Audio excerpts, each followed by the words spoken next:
औज़ुबिल्लाहिमिनश्शैतानिर्रजीम बिस्मिल्लाहिर्रहमानिर्रहीम अस्सलाम वालेकुम। तो मेरे प्यारे दोस्तों, उम्मीद करता हूँ आप ठीक होंगे। मैं भी आपकी दुआओं से बिल्कुल खैरियत से हूँ। आज मैं अपने गांव की मस्जिद में आया हूँ जो कि बिल्कुल शहीद हुई है। आइए कारी साहब से पूछते हैं इस मस्जिद का क्या कुछ नहीं है, मस्जिद के क्या कुछ मसाइल हैं, इसके क्या कुछ नहीं है। आइए मिलते हैं कारी साहब से। अस्सलाम वालेकुम कारी साहब। वालेकुम सलाम। कारी साहब कैसे हैं, ठीक हो? ठीक। अच्छा कारी साहब ये बताएं कि इस मस्जिद की क्या ज़रूरियात है? साजी मस्जिद दी दीवारें दी बहुत सख्त ज़रूरत है। ये दीवारा सारे ढह गए ते इन वाशरूम वगैरह भी कोई नहीं, मस्जिद दा वाशरूम वगैरह भी कोई नहीं ते वो हैंड पंप होने जड़ा वो भी कोई नहीं। बच्चे वजू करने वास्ते तंग थी ने घरों करके आने, बहुत ही परेशान थी ने घरों करके आने ते इत्थां वल के काम चल जाए। अगर कोई मुसाफिर आ वने तां वल जड़ा ना वो तंग थी ने उनके वास्ते पानी का वसाइल नहीं बढ़ता। इतों कोई होवे तो वजू करे तो नमाज पढ़े। वल बच्चे को भेजने हैं वो कहीं घरों वेंदे पानी भर आते तो वल उन्हें वजू करवेने हैं, वल ओशोदा नमाज पढ़ते। कारी साहब ये बताएं इधर कितने बच्चे पढ़ते हैं आपके? तकरीबन 60-70 बच्चे। उनमें से कोई यतीम है? जी हैं। आप दिखा सकते हैं? जी दिखा सकता हूँ। दिखाओ। जेडे यतीम है जेडे यतीम ही वे कारी साहब ये यतीम हैं जो? जी ये यतीम है। देखें ये बच्चे हैं, इनके कपड़े भी पहनने के लिए सही नहीं है। ये देखें इनका अबू नहीं है। ये बहुत ज़्यादा बच्चे परेशान हैं। देखें ये छोटी बच्ची खड़ी है, ये यतीम है। तो आप लोग इनकी मदद करें, ये बच्चे आप लोगों के लिए दुआ करें। तो माशाल्लाह देखें ये बच्चे पढ़ रहे हैं, तो छोटे छोटे बच्चे हैं, इनके लिए कुरान मजीद नहीं है। देखें ये बहुत ज़्यादा परेशान है। कुरान पाक के लिए पढ़ने तो आते हैं लेकिन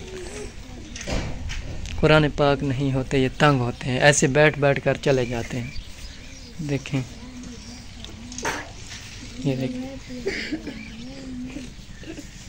इनको कुरान पाक की ज़रूरियात है और बच्चे पढ़ेंगे तो ऐसे आते हैं, बैठ बैठ कर चले जाते हैं। जिनके पास कुरान पाक नहीं है, एक सफ़ा है, तो ऐसे बैठ बैठ कर चले जाते हैं। तो पूछते हैं कारी साहब के और क्या ज़रूरियात है मस्जिद की। अच्छा कारी साहब ये बताएं कि और ज़रूरियात क्या है सबसे ज़्यादा जो अहम हो इस मस्जिद के लिए, जो ज़रूरियात काफ़ी ज़्यादा हो? सबसे ज़्यादा ज़रूरत है वाशरूम की। वाशरूम नहीं है। और उससे ज़्यादा ये इसकी जो मस्जिद की छत है वो बहुत गिरी हुई है। जब भी बारिश आती है अंदर पानी हो जाता है। अच्छा जी। और हैंड पंप की तो बहुत ज़्यादा ज़रूरत है। वज़ू करने के लिए, हाथ धोने के लिए बहुत ज़रूरत होती है पानी की, लेकिन यहाँ पे पानी नहीं मिलता। तो अल्लाह पाक का कोई होगा नेक बंदा जो अल्लाह पाक का घर बनवाएगा इंशाअल्लाह। दोस्तों अपने हिलाल रिज़्क में से अल्लाह ताला के घर में हिस्सा डालें। देखें इसकी दीवार भी टूटी हुई है। सजी ये दीवार सारे ढह गए। इडो जड़ा ना कुत्ते वाड़ आनन सर्दियों चो सिर्फ सर्दियों का आसरा करन दी खातिर इडो शाम को कुत्ते वाड़ आनन। इडो खाली छपरी है उनदे विच जड़न आके बह वेनन। या मस्जिद दा दरवाज़ा कोई नहीं, इन्हां दर्जा भी कोई नहीं, इन्हें विचों टप के वो सर्दियों इत्था आके गुजारा करन पाए वेनन। ते इन दीवारें की बहुत सख्त ज़रूरत है। ते वाशरूम भी कोई नहीं, वाशरूम की भी ज़रूरत है।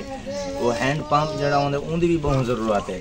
ये मस्जिद की छत शरीफ कह नहीं, वो जेड़े वेले भी बारिश आती है वो विच सारा पानी आ गया। ये मस्जिद की दीवार शहीद हुई है तो इनके लिए कोई ख़ास ज़्यादा ज़रूरियात नहीं है, सिर्फ इसके हैंड पंप नहीं है और इसके दीवारें थोड़ी सी ऊंची करनी है, वाशरूम भी नहीं है।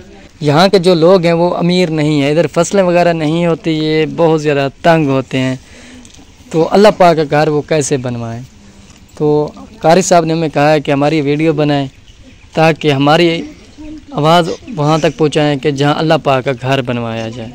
तो इंशाअल्लाह कारी साहब घर अल्लाह पाक कोई होगा नेक बंदा जो अल्लाह पाक का घर बनवाएगा। अगर कोई बहन भाई मदद करना चाहे मस्जिद की, कॉन्टैक्ट नंबर स्क्रीन पर दिया गया है तो मदद कर सकता है। तब तक रखें हमें दुआ में याद। अल्लाह हाफ़िज़।